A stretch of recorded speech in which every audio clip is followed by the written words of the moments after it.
Hello student, welcome to Sigma Classes. Part 2 में हमने polynomials के वैल्यूज़ एंड उसके जीरोस के बारे में समझा था। पार्ट 3 में आज हम लोग उसके जीरोज एंड कॉफिशिएंट के रिलेशनशिप के बारे में स्टडी करेंगे। तो चलिए स्टार्ट करते हैं।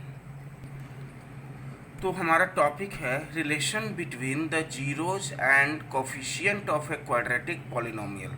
तो चलिए हम लोग को क्या जीरो और कॉफिशिएंट किसका, क्वाड्रेटिक पॉलिनोमियल का हम लोग को रिलेशन निकालना है। तो चलिए हम लोग स्टार्ट करते हैं। सबसे पहले मान लेते हैं कि let alpha and beta be the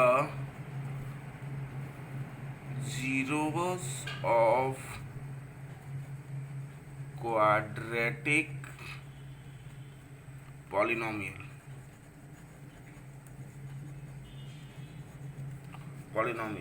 okay.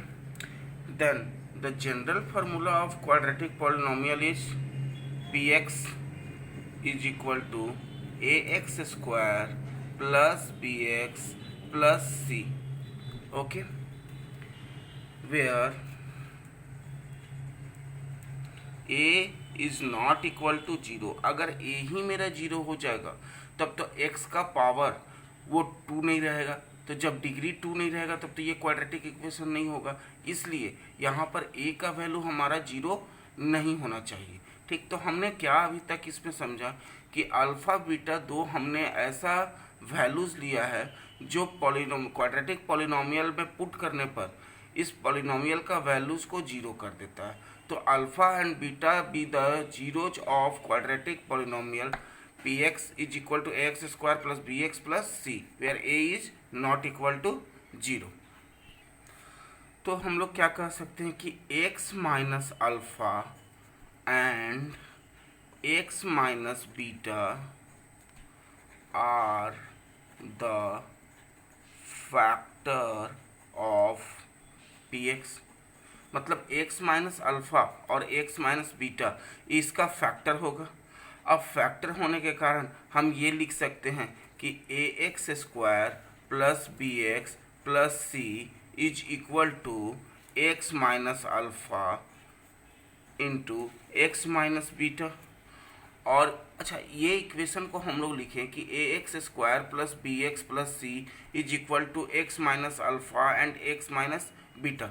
अब इसको मल्टीप्लाई किए, क्यों किए? क्योंकि ये इसका फैक्टर है। लेकिन हम लोग एक कांस्टेंट से इस फैक्टर को मल्टीप्लाई करते हैं। अब के का क्यों, के क्या हमारा है तो एक कांस्टेंट है, तो हम कांस्टेंट से ही क्यों मल्टीप्लाई किए? क्योंकि हम ऐसा मानते हैं कि जो एक्स स्क्वायर है उसका जो कोफिशिएंट वैल्यू है ए, उसका वैल्यू हमेशा 1 नहीं आएगा, अलग अलग वैल्यूज आएंगी। इसलिए हम लोग कांस्टेंट के का यूज करते हैं। ठीक है, अब चलिए इसको हम मल्टीप्लाई कर लिखते हैं। तो जब हम इसको मल्टीप्लाई करते हैं तो हमारा क्या आता है, x square minus alpha plus beta x plus alpha beta. अब चलिए इसको फिर हम इक्वेट करते हैं तो क्या हो जाएगा, x square plus b x plus c is equal to k x square minus के alpha plus beta x plus k alpha beta. चलिए, तो अब ये इक्वेशन और ये इक्वेशन हमारा हो गया। अब हम क्या करते हैं कि कंपेयर करते हैं। तो on comparing coefficient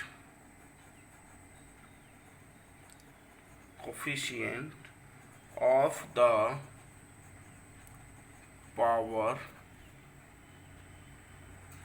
of x on both side we gate.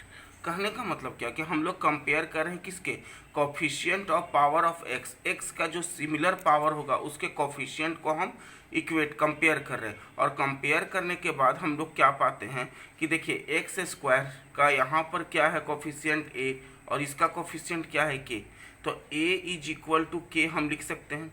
Second में क्या है, यहाँ पर x का पावर 1 है और यहाँ x का पावर 1 है, तो इसको हम लोग लिख सकते हैं b is equal to minus के alpha plus beta.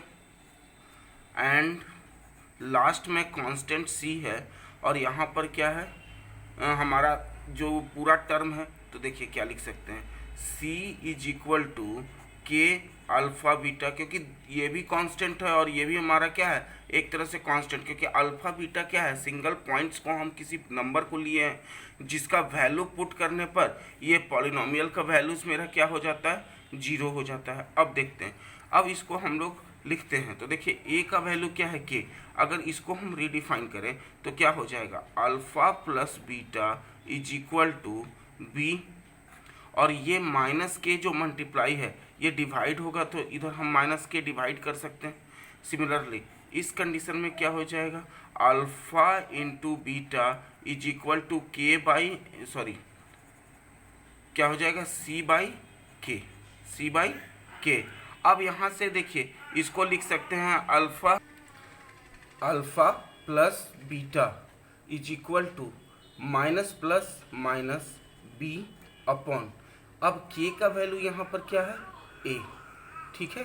Similarly alpha beta is equal to ये क्या हो जाएगा हमारा सी और बाई, अब के का वैल्यू क्या है, ए। तो यही रिलेशन दोनों है हमारा जिसको हम लोग कहते हैं कोफिशिएंट का रिलेशन, किसके साथ, क्वाड्रेटिक पॉलिनोमियल के साथ। देखिए अल्फ़ा प्लस बीटा मतलब सम ऑफ क्या, जीरोज इज इक्वल टू, अब सम ऑफ जीरोज मतलब क्या हो गया, कोफिशिएंट ऑफ एक्स, ठीक है, बटा कोफिशिएंट ऑफ एक्स स्क्वायर। तो इसी को हम लोग सम ऑफ जीरोज बराबर माइनस बी बाई ए लिखते हैं, एंड प्रोडक्ट ऑफ जीरोज बराबर क्या हो जाता है, constant upon coefficient of x square. X square का जो कोफिशिएंट है और कांस्टेंट को हम अगर रिलेशन करके लिखते हैं तो वहाँ हमारा आ जाता है प्रोडक्ट ऑफ जीरोज। चलिए इस कॉन्सेप्ट के आधार पर बहुत सारा क्वेश्चंस होते हैं, हम लोग उसको डिस्कस करते हैं। चलिए तो एक क्वेश्चन हम देखते हैं, क्वेश्चन क्या कर रहा है, find the zeros of the polynomials f x is equal to x square plus 7x plus 12 and verify the relation between its zeros and the coefficient.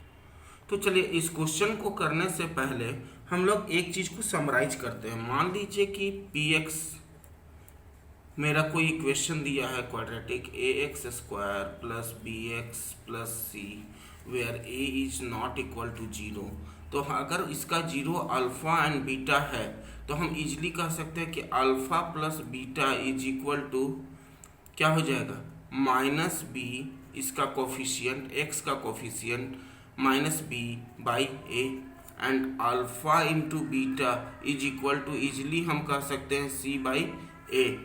Similarly अगर आपको अल्फ़ा और बीटा दिया हुआ है इक्वेशन जीरोज का value, alpha and beta के रूप में जीरोज का अगर वैल्यू दिया हुआ है और अगर हमको क्वाड्रेटिक इक्वेशन को डिफाइन करना है तो p x is equal to x square minus alpha plus beta x और प्लस अल्फ़ा इंटू बीटा, ये मेरा क्वाड्रेटिक इक्वेशन को डिफाइन कर देगा। ठीक है, कब, जब उसके जीरोज के सम को और जीरोज के प्रोडक्ट को लेकर हम इक्वेशन ड्रॉ करते हैं। चलिए अब हम लोग क्वेश्चन पे आते हैं। तो यहाँ क्वेश्चन क्या कह रहा है कि f x is equal to x square plus 7x plus 12 अगर दिया हुआ है तो चलिए हम इसका फैक्टर करते हैं। तो फैक्टर करेंगे तो क्या हो जाएगा, x square plus 4x plus 3x plus 12। ठीक है, अब यहाँ से x कॉमन ले लेंगे तो x प्लस 4 और यहाँ से 3 कॉमन ले लेंगे तो क्या हो जाएगा मेरा x प्लस 4। अब देखिए ये दोनों पार्ट में x प्लस 4 कॉमन है, तो x प्लस 4 को अगर हम कॉमन ले लें तो मेरा क्या आ जाएगा, x प्लस 4 और बच क्या गया x एंड 3, तो x प्लस 3। अगर ये फंक्शन एफ एक्स अगर इसका फैक्टर है ये दोनों, तो निश्चित है कि x का वैल्यू जब इसमें पुट करेंगे तो ये मेरा 0 हो जाएगा। इसका मतलब x plus 4 into x plus 3 is equal to 0। अब 0 होने का मतलब हो गया कि या तो फिर x प्लस 4 जो है वो मेरा 0 होगा या x प्लस 3 का वैल्यू मेरा 0 होगा। तो x इज इक्वल टू -4, जब +4 इधर है इक्वल टू उधर जाएगा तो -4 हो जाएगा। Similarly x is equal to -3। ठीक, तो एक मेरा ये वैल्यू आ गया और एक वैल्यू मेरा ये आ गया। यही तो जीरोज है क्या, जिसको हम अल्फा और बीटा मान रहे थे। तो इसी में से हम किसी को अल्फा और किसी को बीटा मान सकते हैं। तो जब हम इसको ऐसे लिखेंगे कि अल्फा प्लस बीटा, तो मेरा क्या हो जाएगा -4 और -3 क्या हो जाएगा, देखिए तो ध्यान से, -4 और -3। तो दोनों को जब जोड़ रहे हैं तो दोनों माइनस है तो माइनस, और 4 और 3 7। अल्फा प्लस बीटा का वैल्यू कितना आ जाएगा 7। सिमिलरली अगर अल्फा इंटू बीटा लिखते हैं, product of root alpha into beta, तो -4 इंटू -3 माइनस माइनस प्लस, और 4 3 जा 12। तो सम ऑफ रूट्स कितना हो गया -7 एंड प्रोडक्ट ऑफ रूट कितना हो गया 12। तो क्वेश्चन कर रहा था कि find the zeros of polynomial. तो हमने जीरो तो फाइंड कर लिया, एक जीरो मेरा -4 है, दूसरा जीरो -3 है। अब इसको वेरीफाई करना है इसके relation between it's zero and coefficient. ठीक है, तो जीरोज के साथ हमने क्या किया कि सम ऑफ जीरोज निकाले तो -7 एंड प्रोडक्ट ऑफ जीरोज निकाले तो 12। अब चलिए इसके कोफिशिएंट से हम क्या करते हैं, रिलेट करते हैं। तो मेरा इक्वेशन क्या है, x² + 7x + 12। अब ध्यान दीजिए fx मेरा ये दिया हुआ है, यहाँ पर a के जगह पे 1 है, b के जगह पे 7 है एंड c के जगह पे क्या है 12 है।